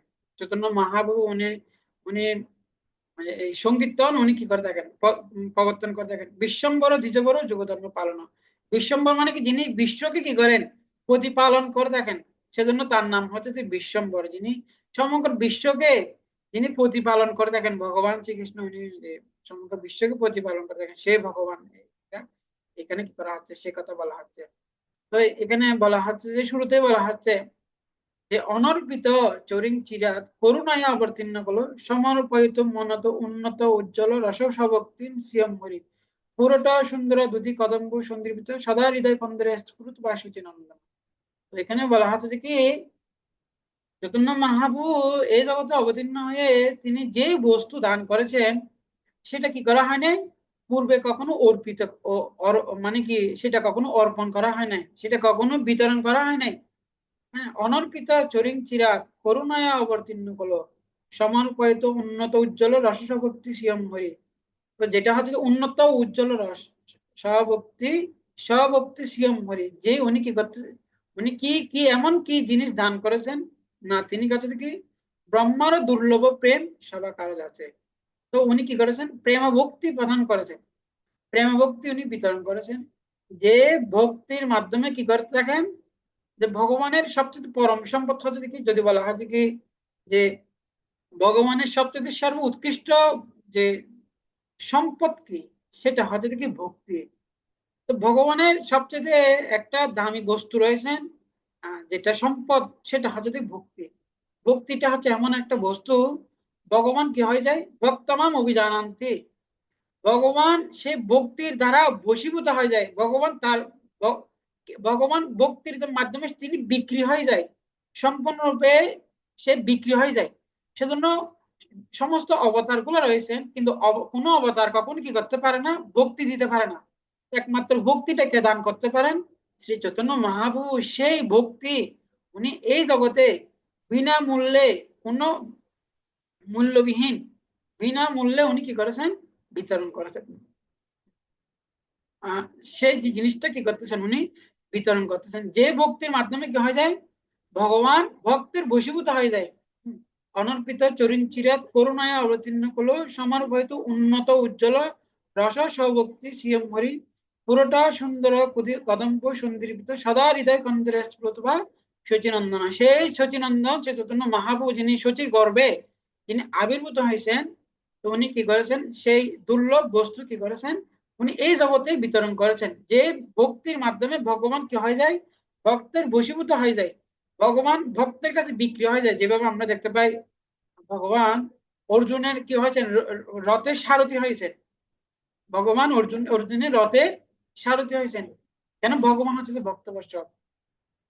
তো সেই ভক্তি ভগবান কখনো বিতরণ করে না, কেননা সে ভক্তি যদি বিতরণ করে, তখন এই ভক্তর কাছে ভগবান বিক্রি হয়ে যায়। তখন এই ভক্তের খেলার পুতুল হয়ে যায় ভগবান। যিনি অনন্ত কোটি বিশ্ব ব্রহ্মাণ্ডের মালিক, যিনি সে ভগবান পরম প্রভু, উনি কি হয়ে যায়, ভক্তের দাস হয়ে যায়। সেজন্য ভগবান কি করে না, কোন ভগবান ভক্তি প্রদান, ভক্তি দান করে না। একমাত্র সেই দুর্লভ প্রেম ভক্তি চৈতন্য মহাপ্রভু বিতরণ করতে এই জগতে অবতীর্ণ হয়েছে। বিশেষ করে এই কলিযুগে তো বলা হচ্ছে যে কৃষ্ণবর্ণ তৃষা কিষণ সাঙ্গ পাঙ্গ পাশতম যজ্ঞের সংকীর্তন প্রায় যজন্তি সুমেদেশ। তো কারা এই সংকীর্তন এটা আস্বাদন করে দেখেন, তো এটা এটা কেবলমাত্র যারা সুমেধা, সুমেধা মানে হচ্ছে বুদ্ধিমান ব্যক্তি, যারা এই বুদ্ধিমান ব্যক্তি তারা কি করে থাকেন, এই হরিনাম সংকীর্তন করে থাকেন। কৃষ্ণবর্ণ তৃষা কিষণ সাঙ্গ পাঙ্গ পাশতম যজ্ঞের সংকীর্তন প্রায় যজন্তি সুমেদেশ। এজন্য মহাপ্রভু তার সমস্ত পার্ষদ বিন্দু সহ নিয়ে তিনি এই কি করেছেন, এখানে অবতীর্ণ হয়ে প্রেম ভক্তি উনি জগতে বিতরণ করেছেন। তো বলা হচ্ছে যে চৈতন্য মহাপ্রভু স্বরূপ সম্বন্ধে বলা হচ্ছে যে কি, আহ শ্রীরাধয়া পনয়া শ্রীরাধয়া পনয়া মহিমা কিদিশ বা অনয়া এব আসাধ্য যেন অদ্ভুত মধুরিমা কিদিশ বা মদীয় সক্ষম চ ঐশ্বম সক্ষম তো ঐশ্ব তৎ অনুভবত লোভত তৎ ভাব আড্ড সমীজনী সূচি গর্ভ সিন্ধু হরিণ শ্রী রাধয়া পনয়া বিকৃতি আলাদিন শক্তি শ্রী রাধয়া পনয়া মহিমা কিদিশবা বা মদীয় আসাধ্য যেন অদ্ভুত মধুরিমা কিদিশবা মদীয় সক্ষম চ ঐশ্বম মত অনুভবত কিদিশবা বেতি লোভা দত তৎ ভাব আড্ড সূচি সমীজনী সূচি গর্ভ সিন্ধু হরিণ। অর্থাৎ অনুবাদটা যখন পড়বো তখন বুঝতে পারবো। তো বলা হচ্ছে যে কি, তো কৃষ্ণের শ্রেষ্ঠ ভক্ত আমরা বললাম, কৃষ্ণের শ্রেষ্ঠ ভক্ত হচ্ছে কে, রাধারানী। তো কৃষ্ণ চিন্তা করতেছে কি, যে আমার ভক্ত, আমি ভগবান হয়েও আমি যেটা সুখ পাচ্ছি না, কিন্তু আমার ভক্ত আমার সেবা করে আরো বেশি আনন্দ পাচ্ছে। ভগবান শ্রীকৃষ্ণ চিন্তা করতেছে কি, এই ভগবান শ্রীকৃষ্ণ উনি যে চিন্তা করলো যে, দেখা যাচ্ছে কি আমার ভক্ত আমার সেবা করে আরো বেশি আনন্দ পাচ্ছে, কিন্তু ভগবান হয়েও তিনি সে আনন্দটা লাভ করতে পারছে না। তো তার কি হয়েছে, লোভ হয়েছে। এখানে বলছে শ্রী রাধার প্রেমের মহিমা কিরকম, শ্রী রাধার প্রণয় মহিমা, রাধার রাধারানীর প্রেমের মহিমাটা কিরকম, শ্রী রাধার প্রণয়া মহিমা কিদিশ বা কিদিশ বা অনয়া এবং, মানে তার যে প্রেমের মহিমাটা কিরকম, অসাধ্য যেন অদ্ভুত মধুরিমা কিদিশ বা মধুর, এবং সে মাধুর্য বা কিরকম, এবং তা আমার মাধুর্য আস্বাদন করে শ্রী রাধা যে সুখ অনুভব করেন, সে সুখ বা কিরকম, সক্ষম তো ঐশ্বর মত অনুভব কিদিশ বা ব্যতি লোভা, তখন তার যে প্রেমের মহিমাটা কিরকম, এবং তার সে কি কি সুখ আস্বাদন করে থাকেন আমার সেবা করে। তো তো ঠিক বেতি লোভা, হ্যাঁ, খিদিস বা বেতি লোভা, তখন এই চৈতন্য মহাপ্রভুর কি হয়েছেন, লোভ হয়েছেন। যে চৈতন্য মহাপ্রভুর সে, যে চৈতন্য মহাপ্রভু সে মানে কি কৃষ্ণর যে রাধারানী যে কৃষ্ণের সেবা করে যে আনন্দ পাচ্ছে, সেটা কৃষ্ণের কি হয়েছে, লোভ হয়েছে। যে ও কৃষ্ণ চিন্তা করছে যে রাধারানী তো আমার থেকে বেশি আনন্দ পাচ্ছে। তো কৃষ্ণ সেই সে আনন্দটা লাভ করার তার লোভ হয়েছে, বেতি লোভা। বাবু একটা সুমিজনী সূচি গর্ভ সিন্ধু হরি ইন্দু। তখনই উনি কি করেছেন, তো উনি চিন্তা করছেন আমি কৃষ্ণ একবার চিন্তা করছে এখন আমি কিভাবে সেই প্রেম আস্বাদন করতে পারি। তখনই কৃষ্ণ কি চিন্তা করছে, তাহলে আমাকে কি করতে হবে, রাধারানীর ভাব অঙ্গীকার গ্রহণ করতে হবে। তখন এই কৃষ্ণ উনি রাধারানীর ভাব, উনি রাধারানীর ভাব গ্রহণ করেছেন। তো রাধারানী যখনই ভাব গ্রহণ করেছেন উনি কি হয়ে গেছেন, অর্থাৎ রাধারানী ওনার গায়ের রংটা কিরকম, তপ্ত কাঞ্চন গৌরাঙ্গী রাধা বৃন্দাবনেশ্বরী বিশ্বভানু সুতি দেবী প্রণমামি হরি প্রিয়ে। তো তার রাধারানীর গায়ের রং হচ্ছে তপ্ত কাঞ্চন গৌরাঙ্গী, তিনি হচ্ছে তপ্ত কাঞ্চনের মতো, অর্থাৎ কাঁচা সোনার মতো হচ্ছে যে রাধারানীর গায়ের রং। তো তো বলা হচ্ছে যে কি রাধারানীর গায়ের রং হচ্ছে যে কাঁচা সোনার মতো। চৈতন্য মত তো কৃষ্ণ, তো কৃষ্ণ চিন্তা করছে কি এখন আমাকে কি করতে হবে, যে রাধারানীর ভাব গ্রহণ করতে হবে। তো কৃষ্ণ কি হলো, রাধারানীর ভিতর ঢুকে গেছে। যখনই রাধারানীর ভিতর ঢুকে গেছে তখনই কি হলো, তখনই এটা সেটা চৈতন্য মহাপ্রভু হয়ে গেল, যে চৈতন্য মহাপ্রভু কি জয়। তো তখনই বলা হচ্ছে যে সেজন্য বলা হচ্ছে যে কি শ্রীকৃষ্ণ চৈতন্য রাধা কৃষ্ণ নয় অন্য। অর্থাৎ শ্রীকৃষ্ণ চৈতন্য মহাপ্রভু উনি হচ্ছে যে রাধা কৃষ্ণের মিলিত তনু হচ্ছে যে শ্রী চৈতন্য মহাপ্রভু হচ্ছে যে কি রাধা কৃষ্ণের মিলিত তনু। তো যে মহাভারতে বিষ্ণু সহস্র নাম সেখানে বলা হচ্ছে,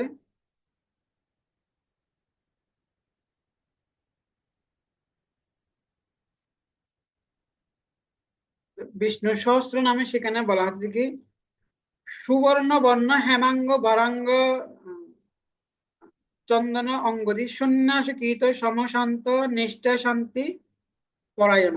অর্থাৎ মহাপ্রভু গৌরসুন্দরের গায়ের রং সোনার মতো, প্রকৃতপক্ষে তার সুললিত সমগ্র দেহটি কাঁচা সোনার মতো, তার সমস্ত দেহ চন্দন চর্চিত। তিনি সন্ন্যাস গ্রহণ করবেন এবং খুব আত্মা সংযমশীল হবেন। মায়াবাদী সন্ন্যাসীদের সঙ্গে তার পার্থক্য এই যে তিনি ভক্তিমূলক সেবায় নিষ্ঠাপরায়ণ এবং সংকীর্তন আন্দোলন প্রচার করবেন।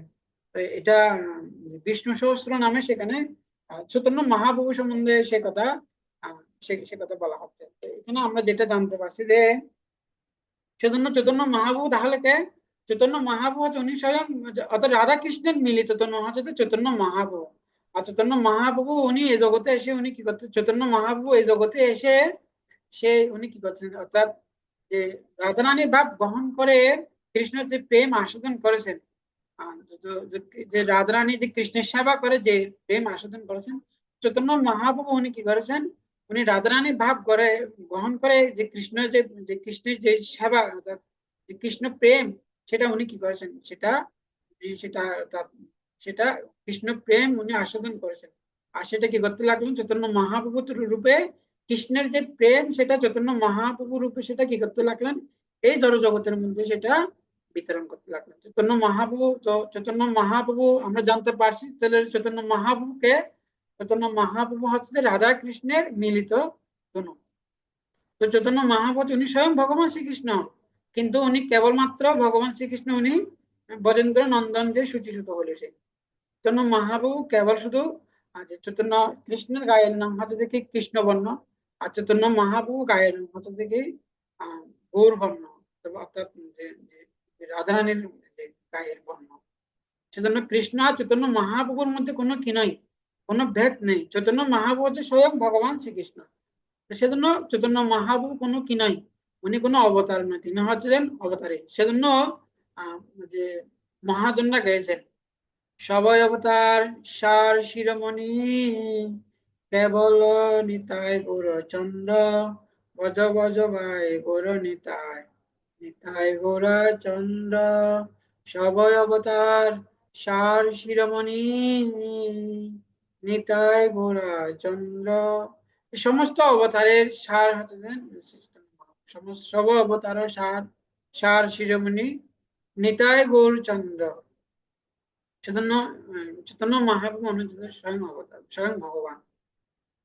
তো এরপরে ভগবান চৈতন্য মহাপ্রভু উনি চৈতন্য মহাপ্রভু কখন অবতীর্ণ হন সেটা আমরা দেখবো। চৈতন্য মহাপ্রভু উনি কখন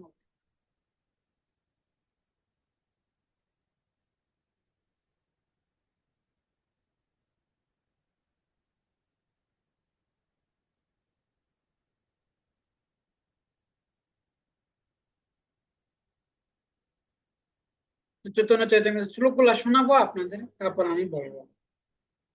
পূর্ণ ভগবান কৃষ্ণ ব্রজেন্দ্র নন্দন ব্রজেন্দ্র কুমার গোলকে ব্রজের সহ নিত্য বিহার ব্রহ্মার একদিনে দেহ একবার অবতীর্ণ হইয়া করেন প্রকট বিহার সত্য ত্রেতা দাপর কলি চারি যুগ জানি সেই চারি যুগে দিব্য এক যুগ মানে একাত্তর চতুর্যুগে এক মনন্তর 14 মনন্তরে ব্রহ্মার দিবস ভিতর অষ্টবিংশ চতুর্যুগে দাপরেরও শেষে গজের সহিত হয় কৃষ্ণের প্রকাশে। তো বলা হচ্ছে যে কি সহস্র যুগ পর্যন্ত, এটা ভগবত গীতাও ভগবান বলছেন। বলা হচ্ছে যে কি ব্রহ্মা, যে আমরা জানি সত্য ত্রেতা দাপর কলি, সত্য যুগের আয়ু হচ্ছে যে 20 লক্ষ বছর, দাপর যুগের আয়ু হচ্ছে যে 12 লক্ষ বছর, ত্রেতা যুগের আয়ু হচ্ছে যে 8 লক্ষ বছর, কলি যুগের আয়ু হচ্ছে যে 4,32,000 বছর। এরকম চাতুর্যুগকে বলা হয় এক চতুর্যুগ। এরকম যখনই 1,000 চতুর্যুগ হয় একে বলা হয় এক কল্প, যেটাকে বলা হয় ব্রহ্মার 12 ঘন্টা বলা হয়। সেরকম এই ব্রহ্মার 12 ঘন্টাকে কি করে দেখেন, 14 জন মনু কি করে দেখেন, 14 জন মনু 71 কল্প করে 1,000 কল্প পরিচালনা করেন। 14 জন মনু এরা হচ্ছে যে কি আহ, স্বয়ম্ভু মনু, সরচিষ মনু, উত্তম মনু, তামস মনু, রৈবত মনু, চাক্ষুষ মনু, বৈবস্বত মনু, সাবর্ণী মনু, দক্ষ সাবর্ণী, ব্রহ্ম সাবর্ণী, ধর্ম সাবর্ণী, রুদ্রপুত্র রুদ্র সাবর্ণী, রুচ্চবা দেব সাবর্ণী ও ভূচক ইন্দ্র সাবর্ণী। তো এই 14 জন মনু রয়েছেন। তো এই 14 জন মনুর মধ্যে ভগবান উনি কি করে দেখেন, স্বয়ং উনি কি করে দেখেন যে সপ্তম মনুর নাম হচ্ছে বৈবস্বত মনু। বর্তমান যে আমাদের যে মনু, এটার নাম হচ্ছে যে বৈবস্বত মনু। তো সপ্তম মনুর সময়ে সপ্তম মনু যে উনি যে 71 চতুর্যুগ পরিচালনা করেন, 71 চতুর্যুগের যে যে 28তম চতুর্যুগের এটা হচ্ছে 28তম চতুর্যুগ। 28তম চতুর্যুগের শেষে সেখানে ভগবান শ্রীকৃষ্ণ 28তম চতুর্যুগে দাপরের শেষে ভগবান শ্রীকৃষ্ণ অবতীর্ণ হয়, এবং সেই দাপরের শেষে কলির প্রথম সন্ধ্যায় শ্রী চৈতন্য মহাপ্রভু উনি কি করে থাকেন, মহাপ্রভু তিনি অবতীর্ণ হয়ে থাকেন। তো তিনি অবতীর্ণ হয়ে, তো কৃষ্ণ চিন্তা করলেন যে যে কৃষ্ণ যখনই উনি কি করেন তার লীলা সংবরণ করে, তিনি যখন গোলক বৃন্দাবনে ফিরে যায়, গোলক বৃন্দাবনে যখনই ফিরে যায় গোলক বৃন্দাবন, কৃষ্ণ যখন উনি যখন গোলক বৃন্দাবনে ফিরে গিয়েছিলেন, তো উনি চিন্তা করলেন যে যে আমি যে কৃষ্ণ প্রেম যে আস্বাদন করলাম, সেটা যদি কি মানে এ জগতে মানুষ যদি আস্বাদন করতে না পারে, তাহলে আমার এই কৃষ্ণ লীলা কিভাবে বৈশিষ্ট্য রয়েছেন। সেজন্য বলছেন যথেষ্ট বিহরি কৃষ্ণ করে অন্তর্ধান, অন্তর্ধান করে করি মনে, অন্তর্ধান করি মনে করে অনুমান। যথেষ্ট বিহরি কৃষ্ণ করে অন্তর্ধান, অন্তর্ধান করি মনে অনুমান। তার ইচ্ছাক্রমে পর্যাপ্তভাবে অপাকৃত লীলাবিলাস উপভোগ করার পর শ্রীকৃষ্ণ অন্তর্হিত হন। অন্তর্ধানের পর তিনি মনে মনে অনুমান করলেন, চিরকাল নাহি করি প্রেম ভক্তি দান, ভক্তি বিনা জগতে নাহি স্থান। বহুকাল পর্যন্ত আমি জগতের মানুষকে আমার প্রতি বিশুদ্ধ প্রেম ভক্তি দান করিনি। বিনা ভক্তি বিনা জগতের কোনো অস্তিত্ব থাকতে পারে না। তো তো তো যেটা কখনো আমি কি করি নাই, যেটা আমি কখনো, যেটা পূর্বে কখনো অর্পিত করি নাই।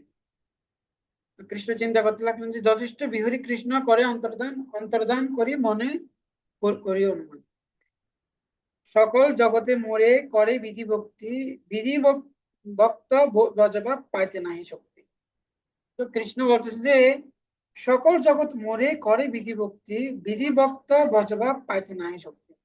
অর্থাৎ এই জড়জগতের লোক সাধারণত বিধি ভক্তি অনুশীলন করে। বিধি ভক্তি মানে কি, বিধি ভক্তি মানে হচ্ছে ভক্তিটা হচ্ছে যে দুই রকম। একটা হচ্ছে যে কি বিধি ভক্তি, আরেকটা হচ্ছে রাগানুগা ভক্তি। তো বজের যে ভক্তি সেটাকে বলা হয় রাগানুগা ভক্তি।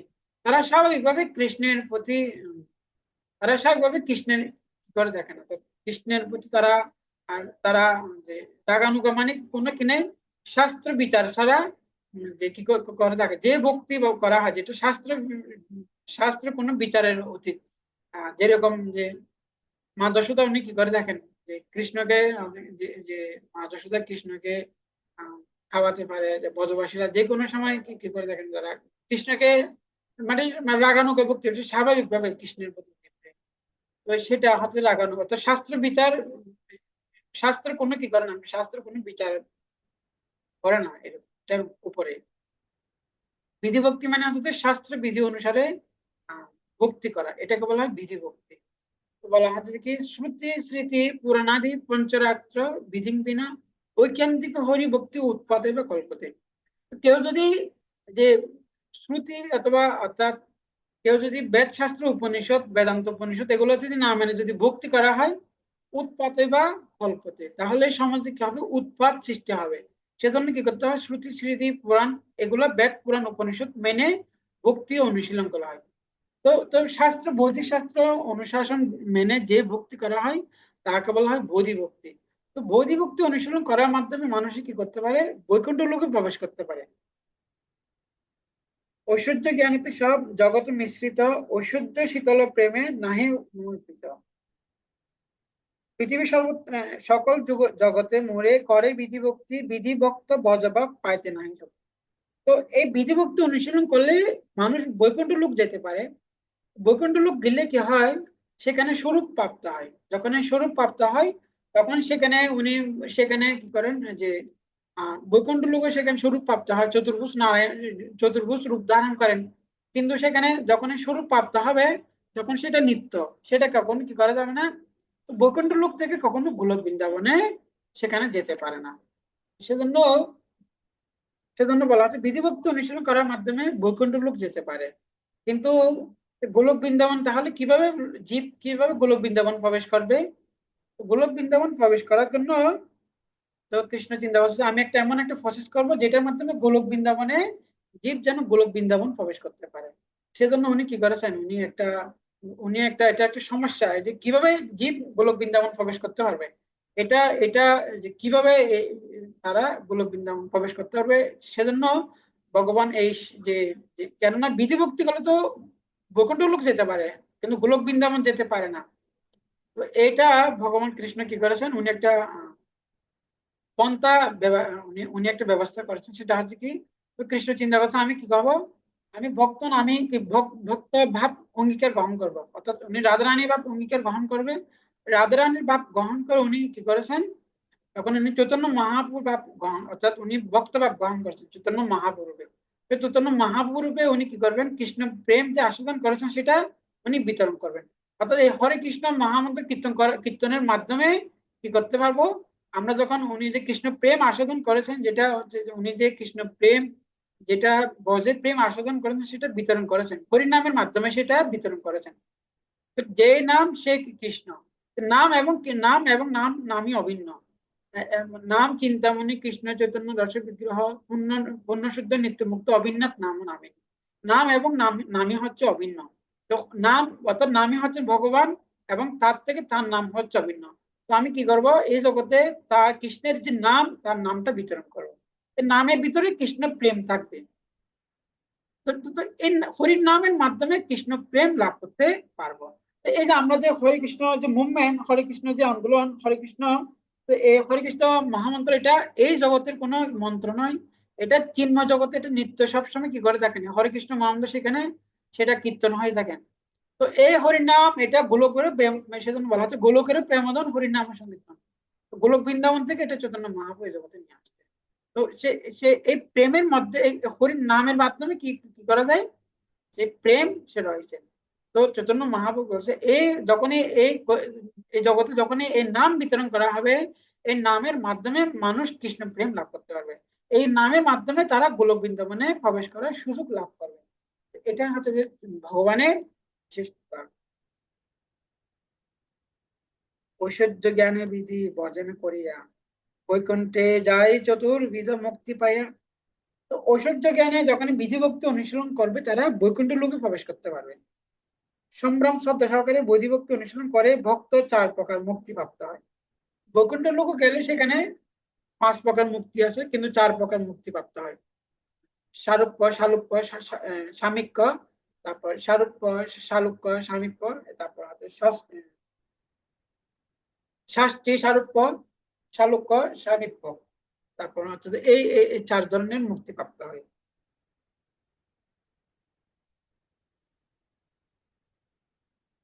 শাস্তি মানে হচ্ছে যে কি বলতে, স্বরূপ মানে হচ্ছে যে ভগবানের মতো রূপ লাভ করা। স্বামী প্রমাণে হচ্ছে যে ভগবানের পার্শ্বদত্ত লাভ করা। তারপর হচ্ছে যে শালুক্য মানে হচ্ছে যে ভগবানের লোকে বাস করা। তারপর হচ্ছে যে শাস্তি মানে হচ্ছে যে ভগবানের মতো ঐশ্বর্য লাভ করা। তো বৈকুণ্ঠ লোকে যদি যাই তাহলে এই 4 ধরনের মুক্তি লাভ হয়ে থাকে। তো সেজন্য কিন্তু কেউ যদি বৈকুণ্ঠ লোকে প্রবেশ করে তখন উনি কি করতে পারবেন না, গোলক বৃন্দাবনে প্রবেশ করতে পারবে না। গোলক কেউ যদি তাহলে গোলক বৃন্দাবনে কিভাবে প্রবেশ করতে পারবে? তা কেউ যদি বৈকুণ্ঠ লোক গিয়ে থাকে তাহলে তো উনি তো বৈকুণ্ঠ লোক থেকে গোলক বৃন্দাবন প্রবেশ করতে পারেন। গোলক বৃন্দাবন যদি কেউ যদি যেতে চায় গোলক, তাহলে বৈকুণ্ঠ লোক থেকে তাকে এই জগতে অবতীর্ণ হতে হবে। অর্থাৎ পৃথিবীতে ভৌম বৃন্দাবনে ভৌম লীলা তাকে অংশগ্রহণ করতে হবে, অথবা ভৌম লীলা যে বৃন্দাবন লীলা। তো গোলক বৃন্দাবনে দুইভাবে যাওয়া যায়।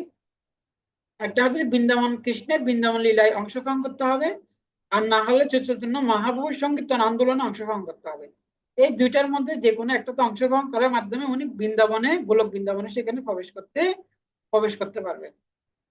তো সেজন্য বলা হচ্ছে যে এই যে চৈতন্য মহাপ্রভুর যে আন্দোলন, এটার মাধ্যমে জীব গোলক বৃন্দাবনে প্রবেশ করার অধিকার লাভ করে থাকে।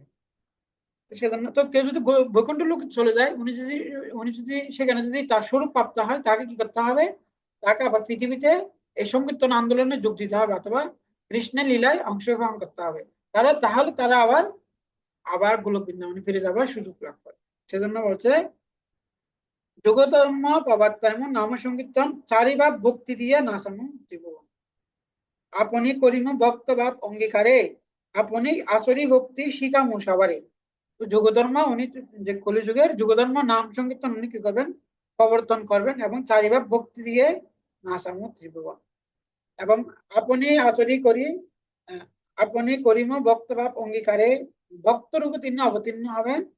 আপনি আচরি ভক্তি শিখামু সবারে, এবং নিজে আচরণ করে আমি শিক্ষা প্রদান করব। আপনি না কইলে ধর্ম শিখানো না যায়, এই তো সিদ্ধান্ত গীতা ভাগবত গাই। যদি আমি আচরণ না করি তাহলে জগতের মানুষ কিভাবে আচরণ করবে? ভগবত গীতায় ভগবান বলছে যজ্জত আচরতি শ্রেষ্ঠ তত্ত্বতে বৈতর্জন সজ্জত মমানাং করতে লোকত তৎ অনুবর্ততে। শ্রেষ্ঠ ব্যক্তি যেভাবে আচরণ করেন সাধারণ মানুষ তাকে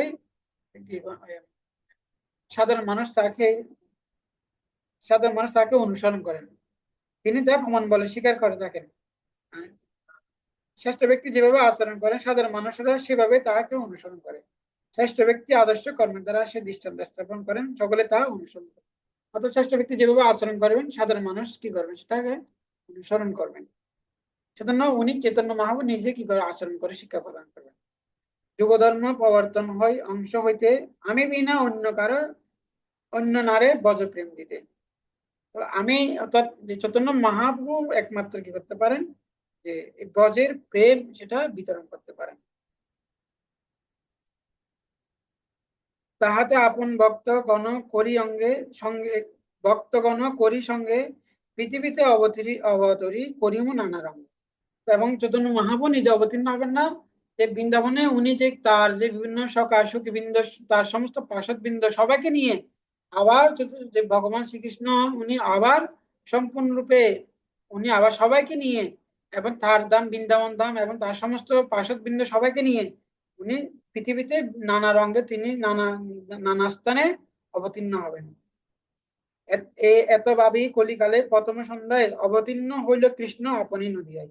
এভাবে চিন্তা করে পরমেশ্বর ভগবান শ্রীকৃষ্ণ কলিযুগে প্রথম ভাগে সন্ধ্যায় নদিয়ায় অবতীর্ণ হন।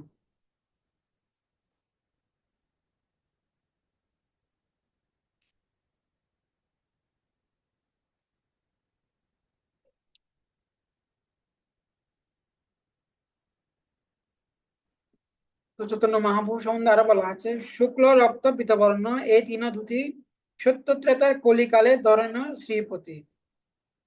লক্ষ্মীপতি ভগবান সত্য ত্রেতা কলিকালে কলিযুগে যথাক্রমে শ্বেত রক্ত পীতবর্ণ ধারণ করেন। ইদানিং দাপরে দেহ হইলে কৃষ্ণবর্ণ, এইসব শাস্ত্রগম পুরাণের মর্ম। এখন দাপর যুগে তিনি কৃষ্ণবর্ণ ধারণ করে অবতীর্ণ হয়েছেন, এটি হচ্ছে পুরাণ অন্যান্য বৈদিক শাস্ত্র সারমর্ম। তারপরে ভগবান শ্যাম পীতবাসা নিয়া কলি একটা শ্লোক বলা আছে। তারপরে ভগবান শ্যাম পীতবাসা নিয়াউদ শ্রীবৎস আদি অঙ্কশ্চ অঙ্কচ লক্ষণ উপলক্ষিত। তারপর যুগে পরমেশ্বর ভগবান শ্যাম বর্ণ ধারণ করে অবতীর্ণ হন। তিনি পীতবসন পরিহিত এবং তার হাতে অস্ত্রশস্ত্র শোভা পায়। তিনি কুস্তবমণি ও শিবৎসাদি চিহ্ন সমূহের দ্বারা সজ্জিত। এভাবে তার লক্ষণগুলি বর্ণিত হয়েছে। অর্থাৎ ভগবান শ্রীকৃষ্ণ যখন অবতীর্ণ হয়েছেন উনি কৌস্তবমণি ধারণ করেছেন, তার বক্ষে শিবৎস চিহ্নিত ছিল এবং পীতবসন ধারণ করেছেন। কিন্তু ইদানিং ইনি কলিযুগে উনি ভক্ত রূপে তিনি অবতীর্ণ হয়েছেন। কলিযুগে যুগধর্ম নামের প্রচার তথা লাগি পীতবর্ণ চৈতন্যই অবতার। এভাবে শ্রী চৈতন্য মহাপ্রভু কি করেছেন, চৈতন্য মহাপ্রভু উনি অবতীর্ণ হয়েছেন। তো এইভাবে আমরা দেখতে পাই যে চৈতন্য মহাপ্রভু উনার যে চৈতন্য মহাপ্রভু উনি অবতীর্ণ হয়েছেন এবং চৈতন্য মহাপ্রভু উনি যে কৃষ্ণ প্রেম যে আস্বাদন করেছেন নদিয়াতে, সেটা কি করেছেন, সেটা নদিয়াতে কৃষ্ণ প্রেম উনি কি করেছেন বিতরণ করেছেন।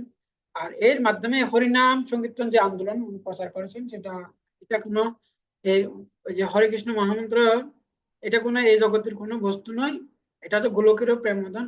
আর এই হরিনাম করার মাধ্যমে আমরা কৃষ্ণ প্রেম লাভ করতে পারবো। তো বলছে জীবের পঞ্চম পুরুষার্থ হচ্ছে কৃষ্ণ প্রেম। সেজন্য বলছেন আরাধ্য ভগবানকে, আরাধ্য ভগবান হচ্ছে যে আরাধ্য ভগবান গজেন্দ্র নন্দন, আরাধ্য ভগবান বজে সুত নয় তদ্দাম বৃন্দাবনম। অর্থাৎ আরাধ্য ভগবান হচ্ছে যে বজের যিনি তনয়, আরাধ্য ভগবান বজে সুত নয় তদ্দাম বৃন্দাবনম রমা কাচিত উপাসনা বজবধূ বর্গণ যা কল্পিত। শ্রীমদ ভাগবতম অমলম পুরাণম শ্রী চৈতন্য মতম ইদম তত্র আদর না করো।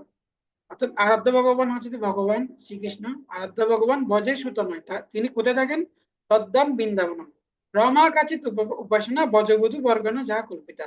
এবং কিভাবে যেভাবে যে গজ যে যে গোপিকারা যেভাবে তার কি করেছেন আরাধনা করেছেন, হ্যাঁ, রমা কাচিত উপাসনা বজবধূ বর্গণ যা কল্পিতা। শ্রীমদ ভাগবতম অমলম পুরাণম, আর এটা এটা কি করা হচ্ছে, শ্রীমদ ভাগবতমে সেটা অনুমোদন করা হচ্ছে। শ্রীমদ ভাগবতম অমলম পুরাণম শ্রী চৈতন্য মতম ইদম তত্রাদ নাপুর, এবং এটাই চৈতন্য মহাপ্রভুর অভিমত এবং এটাই হচ্ছে যে পরম আনন্দের বিষয়। তো আমরা যদি এভাবে চৈতন্য মহাপ্রভু উনি এই জগতে অবতীর্ণ হয়ে সেই ব্রহ্মার দুর্লভ কৃষ্ণ প্রেম সেটা বিতরণ করছে। চৈতন্য সেই চৈতন্য মহাপ্রভু সম্বন্ধে আহ ভক্তিবিনোদ ঠাকুর খুব সুন্দর একটা ভজন গাইছেন, সেটা আমরা পড়ব। তো শ্রী চৈতন্য মহাপ্রভু সম্বন্ধে ভক্তিবিনোদ ঠাকুর একটা ভজন গাইছেন।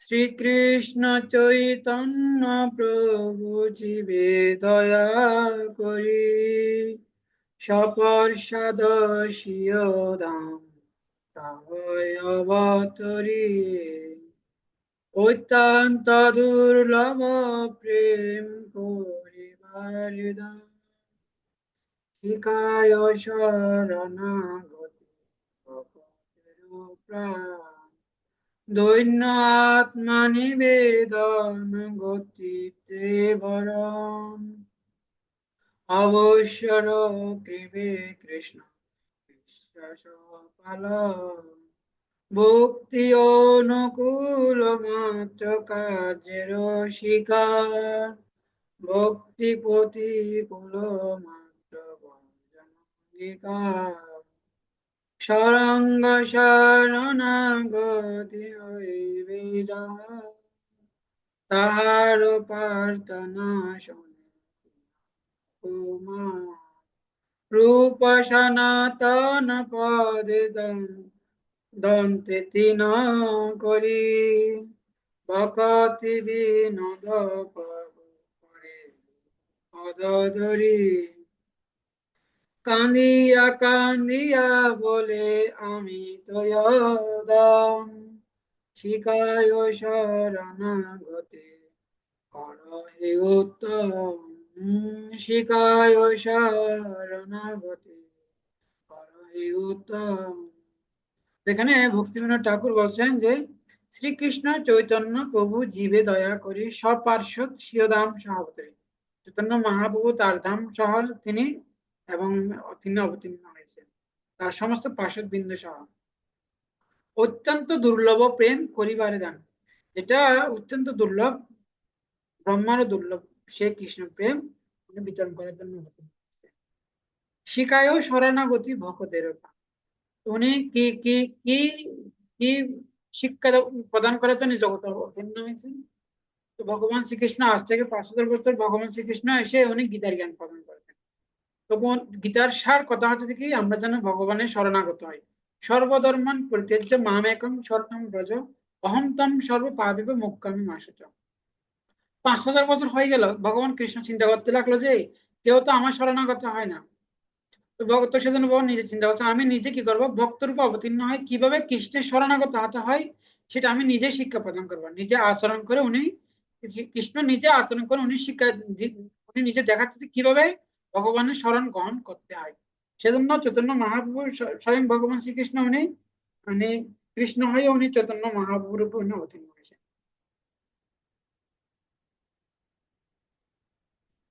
উনি অর্থাৎ শরণাগতির শিক্ষা প্রদান করার জন্য তিনি এই জগতে অবতীর্ণ হয়েছেন। তো শরণাগতির 6টি লক্ষণ আছে। দৈন্য, প্রথমটা হচ্ছে দৈন্য আত্মা নিবেদন, গত্যিত্বে বরণ অবশ্য রক্ষিবে কৃষ্ণ, বিশ্বাস পালন, ভক্তির অনুকূল মাত্র কার্যের শিকার, ভক্তি প্রতিকূল মাত্র বর্জন শিকার। তো দৈন্য মানে হচ্ছে যে কি,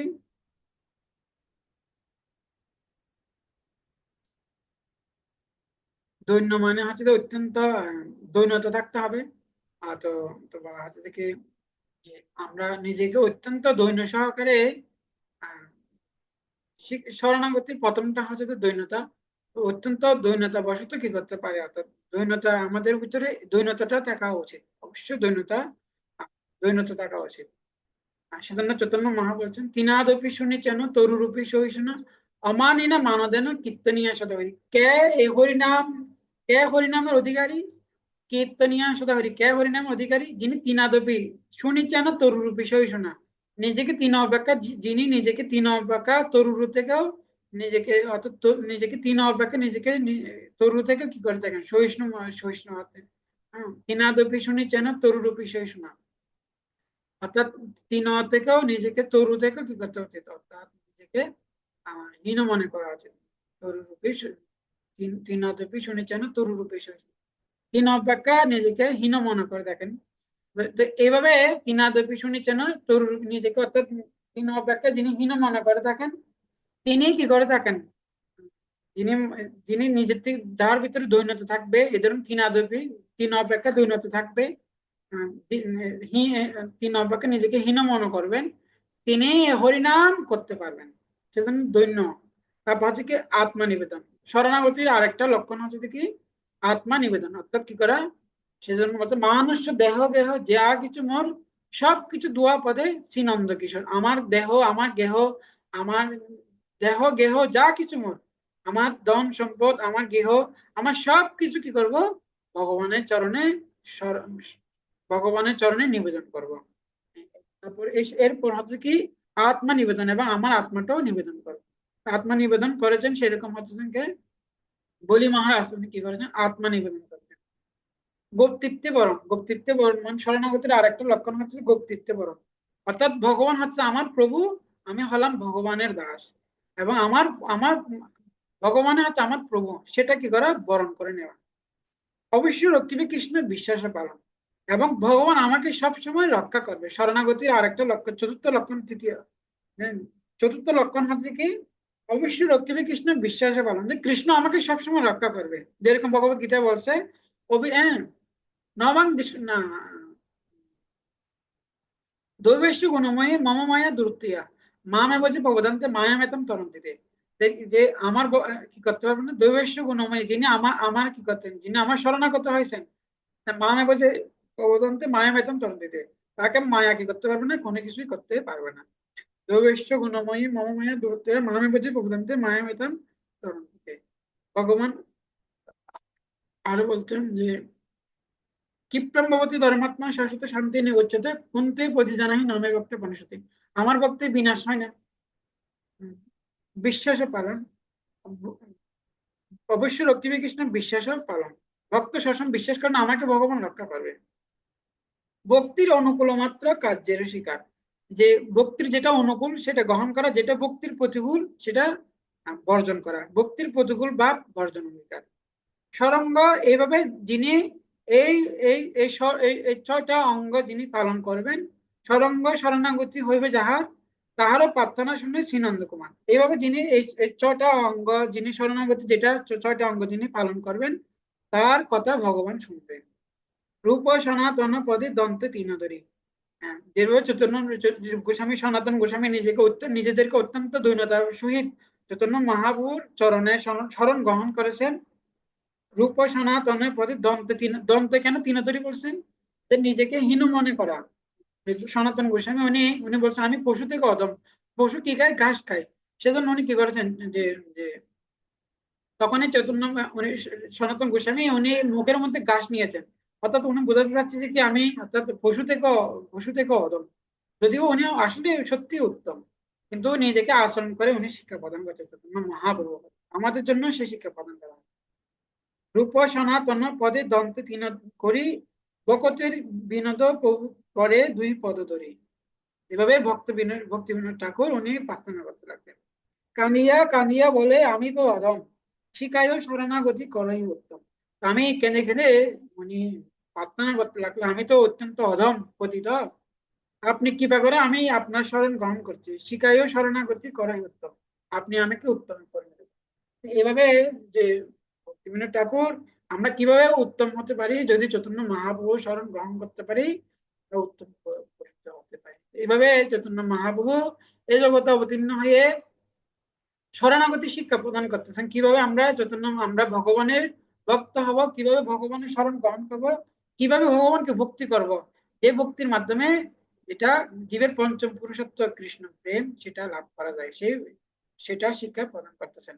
আমরা যদি নিরন্তর হরিনাম সংকীর্তন করার মাধ্যমে কলিযুগের ধর্ম হয়, নাম সংকীর্তন চারি যুগে চারি ধর্ম জীবেরও কারণ, এত কলিযুগে নামযজ্ঞ সার, আর কোন ধর্ম কলে নাহি হয় পার শূন্য মিশ্র কলিযুগে নাহি তপযজ্ঞ, যেজন কৃষ্ণ ভজে সে বড় ভাগ্য।